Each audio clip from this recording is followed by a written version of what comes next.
ಸಾಕಷ್ಟು ಅಲ್ಲಿ ಬಂದು ಇರುವುದರಿಂದಾಗಿ ಇಲ್ಲಿ ವಿಶೇಷವಾಗಿ ಇಲ್ಲಿ ಇವತ್ತು ಇಂಡಿಯಾ ಗಠಬಂಧನದ ಜಬರ್ದಸ್ತ್ ಹವಾಜ್ ನಡೆಯಾಗೈತಿ ಅಂತೇಳಿ.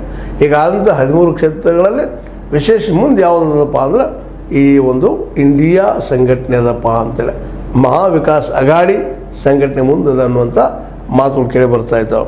ಆದರೆ ಲಾಸ್ಟ್ ಟೈಮ್ ಎಲ್ಲ 13 ಕ್ಷೇತ್ರಗಳೆಲ್ಲ ಎಲ್ಲರೂ ಹೆಚ್ಚು ಕಡಿಮೆ ಈ NDA ತೆಕ್ಕೆಯಲ್ಲಿದ್ದು ಅನ್ನೋದು ಅಷ್ಟು ಸತ್ಯದ. ಆದರೆ ಈ ಸಲ ಉದ್ಧವ್ ಠಾಕ್ರೆ ಅವರು ಪ್ರತಿ ಊರಿಗೂ ಪ್ರತಿ ಹಳ್ಳಿಗೂ ಮುಂಬೈಯ ಪ್ರತಿಯೊಂದು ಓಣಿಗೂ ಎಲ್ಲ ಕಡೆ ಭೇಟಿಯಾಗಿ ತಮ್ಮದೇ ಅಸಲಿ ಶಿವಸೇನೆ ಅನ್ನೋದನ್ನು ಈ ಸಲ ತೋರಿಸಿಕೊಳ್ಳುವಂಥ ಪ್ರಯತ್ನ ಮಾಡಿದ್ದಾರೆ. ಮತ್ತು ಅವರು ಅದರಲ್ಲಿ ಯಶಸ್ವಿ ಆಗಿದ್ದಾರಂತೂ ಕಂಡು ಬರ್ತಾಯಿದೆ. ಹೀಗಾಗಿ ಇದೊಂದು ಆಶ್ಚರ್ಯದ ರಿಸಲ್ಟ್ ಬರೋ ಸಾಧ್ಯತೆಗಳು ಭಾಳ ಇದ್ದಾವೆ. ಇಂಡಿಯಾದ ಮ್ಯಾಕ್ಸಿಮಮ್ ಸೀಟ್ಗಳು ಇಲ್ಲಿ ಬರೋ ಸಾಧ್ಯತೆಗಳಿದ್ದಾವೆ. ಹೀಗಾಗಿ ಇಲ್ಲೇ ಒಂದು ರೀತಿಯಿಂದ ಶಿವಸೇನೆಯನ್ನು NCPಯನ್ನು BJPಗರು ಒಡೆದ ತಪ್ಪು ಮಾಡಿದ್ರೇನು ಅಂತೇಳಿ.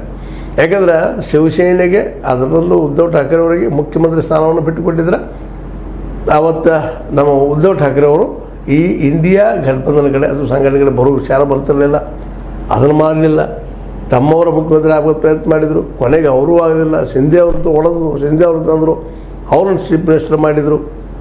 ಹಿಂಗೆ ಏನಾಗಿಬಿಟ್ಟಿದಪ್ಪ ಅಂತ ಅದೇ ರೀತಿ NCPನೂ ಹೊಡೆದ್ರು, ಅಲ್ಲೂ 2 ಭಾಗಗಳನ್ನು ಮಾಡಿದರು. ಇವೆಲ್ಲ ಮಾಡಿ ಏನಾಗಿಬಿಟ್ಟಿದಪ್ಪ ಅಂತಂದ್ರೆ ಅಲ್ಲೇ ಮಹಾರಾಷ್ಟ್ರದಲ್ಲಿ, ಅದರಲ್ಲೂ ಗುಜರಾತ್ ಬಗ್ಗೆ ಒಳ್ಳೆಯ ಅಭಿಪ್ರಾಯ ಮರಾಠಿಗರಲ್ಲಿಲ್ಲ ಅನ್ನೋದು ನಾವು ನೆನಪಿಸ್ಬೇಕಾಗ್ತದೆ. ಏನೋ BJP ಮೇಲೆ ಪ್ರೀತಿಯಿಂದ, ಹಿಂದುತ್ವದ ಮೇಲೆ ಪ್ರೀತಿಯಿಂದ ಮರಾಠಿಗರು ಅದನ್ನು ಅಪ್ಕೊಂಡಿದ್ರು ಅಷ್ಟೆ. ನಮ್ಮ ಮೋದಿಯವ್ರನ್ನ ಮತ್ತು ನಮ್ಮ ಏನಪ್ಪ ಶಾರ್ ಅವರು, ಅದರಲ್ಲೂ ಮೋದಿಯವ್ರನ್ನ ಯಾಕಪ್ಪ ಅಂತಂದರೆ ಹಿಂದುತ್ವ ನೆಲೆಗಟ್ಟಿನಲ್ಲಿ ಬಾ ಠಾಕ್ರೆ ಅವರು ಇಡೀ ಆ ಮಹಾರಾಷ್ಟ್ರಗಳು ಕಟ್ಟು ಪ್ರಯತ್ನ ಮಾಡಿದರು, ಅದರಲ್ಲೂ ಮುಂಬೈಯಲ್ಲೇ. ಆದರೆ ಇವೆಲ್ಲದರಿಂದ ಒಪ್ಪದ ಕಾರಣ ಅಂದ್ರೆ ಇಲ್ಲಪ್ಪ ಇವರು ನಮ್ಮಲ್ಲಿ ಒಬ್ಬರು ಹಿಂದುತ್ವವಾದಿಗಳು ತಿಳ್ಕೊಂಡಿದ್ರು. ಆದರೆ ಇವತ್ತು ಏನಾಗಿಬಿಟ್ಟದಪ್ಪ ಅಂದ್ರಲ್ಲೇ ಗುಜರಾತಿಗಳು ಮತ್ತು ಮರಾಠಿಗಳು ಅನ್ನುವಂಥ ಸ್ಪಷ್ಟವಾದ ಗೆರೆ ಮುಟ್ಟಿದ್ರಿಂದಾಗಿ ಈ ಗುಜರಾತಿಗಳಿಂದ ಮಹಾರಾಷ್ಟ್ರಕ್ಕೆ ಭಾಳ ಹಾನಿಯಾಗ್ಯದ ಅನ್ನುವಂಥ ಮಾತನ್ನು ಪ್ರತಿಯೊಂದು ಸಭೆಯಲ್ಲಿಯೂ ನಮ್ಮ ಏನಪ್ಪ ಅಂದ್ರೆ ಠಾಕ್ರೆ ಅವರು, ಅದರಲ್ಲೂ ಉದ್ಧವ್ ಠಾಕ್ರೆ ಅವರು ಪ್ರತಿಬಿಂಬಿಸ್ತಾ ಇವತ್ತು ನಾವು ಏನಾದರೂ ಅನೇಕ ನಮ್ಮ ಜನ ಒಂದು ಬಲಿ ಕೊಟ್ಟಾಗ ನಮ್ಮ ಮುಂಬೈ ನಮ್ಮೊಳಗೆ ಬಂತು, ಇಲ್ಲಾಂದರೆ ಮಹಾರಾಷ್ಟ್ರ ಇದಕ್ಕೆ ಗುಜರಾತ್ಗೆ ಹೋಗುವಂಥ ಪ್ರಸಂಗ ಬರ್ತಾಯಿತ್ತು ಅನ್ನೋಂಥ ಮಾತು ಹೇಳ್ತಾ ಹೋಗಿದ್ದರಿಂದಾಗೆ ಸಹಜವಾಗಿನ ಇವತ್ತು ಉದ್ಧವ್ ಠಾಕ್ರೆ ಅವರು ಮುಂಬೈ ಮತ್ತು ಜೊತೆಗೆ ಮಹಾರಾಷ್ಟ್ರದಲ್ಲಿ ತಮ್ಮ ಒಂದು ನಾಯಕತ್ವವನ್ನು ತೋರಿಸ್ಕೊಳ್ಳುವಂಥ ಪ್ರಸಂಗ ಬಂದುಬಿಟ್ಟದಂತೆ. ಯಾಕಂದ್ರೆ ಉದ್ಧವ್ ಠಾಕ್ರೆ ಅವ್ರ ತಂದೆ ಬಾಳಾ ಸಾಹೇಬ್ ಠಾಕ್ರೆ ಅವರು ಭಾಷೆ ನೆಲದ ಮೇಲೆ, ಧರ್ಮದ ನೆಲದ ಮೇಲೆ ಮತ್ತು ಜೊತೆಗೆ ಜನಾಂಗೀಯ ನೆಲಗಟ್ಟಿನಲ್ಲೇ ಮಹಾರಾಷ್ಟ್ರದ ಮತ್ತು ಮರಾಠಿಗರ ಭೂಮಿ ಇದು ಬಾಂಬೆ ಅನ್ನುವಂಗೆ ಅಥವಾ ಮುಂಬೈ ಅನ್ನುವಂಗೆ ತೋರಿಸ್ಕೊಳ್ತಾ ಬಂದ. ಮುಂಬೈಯನ್ನು ಹೆಸರು ಬರುವಲ್ಲಿ ಪ್ರಮುಖ ಪಾತ್ರ ವಹಿಸಿದಂಥ ಈ ಒಂದು ನಮ್ಮ ಠಾಕ್ರೆ ಅವರಿಂದಾಗಿ ಸಹಜವಾಗಿ ಗುಜರಾತಿಗಳು ಕಾರಣದಲ್ಲಿ ಮರೆತೇನೋ ಅವ್ರು ಹೊಂದಾಣಿಕೆ ಆಗಿದ್ದರು. ವ್ಯಾಪಾರಿಗಳವರು ವ್ಯಾಪಾರದ ಪ್ರಭಾವದಿಂದಾಗಿ, ಅವರ ಒಂದು ವ್ಯಾಪಾರಿ ಥರದಿಂದಾಗಿ ಮರಾಠಿಗರವ್ರು ಒಪ್ಕೊಂಡಿದ್ರು. ಬಟ್ ಈ ಸಲ ಏನಾಗಿಬಿಟ್ಟಿದಪ್ಪ ಅಂತಂದ್ರೆ ಈ ಇಬ್ಬರು ಗುಜರಾತಿಗಳು ಅಂದ್ರೆ ಮೋದಿ ಮತ್ತು ಶಾರ್ ಅವರಿಂದಾಗೆ ಅಲ್ಲಿ ಮರಾಠಿಗರಲ್ಲಿ ಮರಾಠಿ ಮಾನುಸ್ ಅನ್ನುವಂಥ ಒಂದು ನಂಬಿಕೆಯನ್ನು ಬೆಳೆಸಿದ್ರು, ಅದೊಂದು ವಾತಾವರಣ ಕ್ರಿಯೇಟ್ ಮಾಡಿದರು ಈ ಠಾಕ್ರೆ ಮೆಂತಂದವರು. ಈ ಸಲ ಅದು ಯಶಸ್ವಿ ಆಯಿತು ಅನ್ನುವಂಥ ಮಾತನ್ನು ಮಾತಾಡ್ತಾ ಇದ್ದಾರೆ.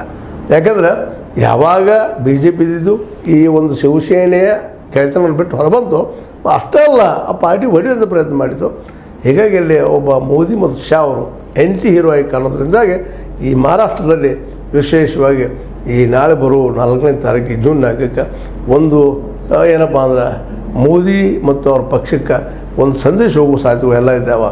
ಏನಪ್ಪ ಅಂದ್ರೆ ಮರಾಠಿಗರು ಠಾಕ್ರೆ ಅವ್ರನ್ನ, ಠಾಕ್ರೆ ಸಂತತಿ ಅವ್ರನ್ನ ಪ್ರೀತಿಸ್ತಾ ಇದೆ ಅನ್ನೋದು ಮೆಸೇಜ್ ಕೊಡ್ಬೋದು ಅಂತೇಳಿ ಮಾತಾಡ್ತಾ ಇದೆ. ಇದು ಮಹಾರಾಷ್ಟ್ರದ ಕಥೆ. ಆದರೆ ಈ 49 ಕ್ಷೇತ್ರಗಳಲ್ಲಿ ಇನ್ನುಳಿದು ಅನೇಕ ರಾಜ್ಯಗಳಿದ್ದಾವೆ. ಬಿಹಾರದಲ್ಲೇ 5 ಕ್ಷೇತ್ರಗಳಲ್ಲೇ ಇವತ್ತು ಏನಪ್ಪ ಮತದಾನ ಆಗ್ಯದ. ನೀನು ಜಾರ್ಖಂಡದಲ್ಲೇ 3 ಕ್ಷೇತ್ರಗಳಲ್ಲಿ ಆಗ್ಯದ. ಅದೇ ಕಾರಣಕ್ಕೆ ಒಡಿಶಾದಲ್ಲಿ 5 ಕ್ಷೇತ್ರಗಳಲ್ಲೇ ವೋಟಿಂಗ್ ಆಗ್ಯದ. ಉತ್ತರ ಪ್ರದೇಶದಲ್ಲಿ 14 ಕ್ಷೇತ್ರಗಳಲ್ಲಿ ವೋಟಿಂಗ್ ಆಗಿದೆ. 14 ಕ್ಷೇತ್ರಗಳಲ್ಲೇ. ಮುಂದೆ ಪಶ್ಚಿಮ ಬಂಗಾಳದಲ್ಲಿ 7 ಕ್ಷೇತ್ರಗಳಲ್ಲೇ ಆಗ್ಯದ. ಮುಂದೆ ಲಡಾಖ್ ಅಲ್ಲಿ 1 ಕ್ಷೇತ್ರದಲ್ಲಿ ಆಗ್ಯದ. ಮತ್ತು ಜಮ್ಮು ಆ್ಯಂಡ್ ಕಾಶ್ಮೀರ ಇಲ್ಲೂ ಸಹಿತ 1 ಸೀಟಿಂದ ಆಗ್ಯದ.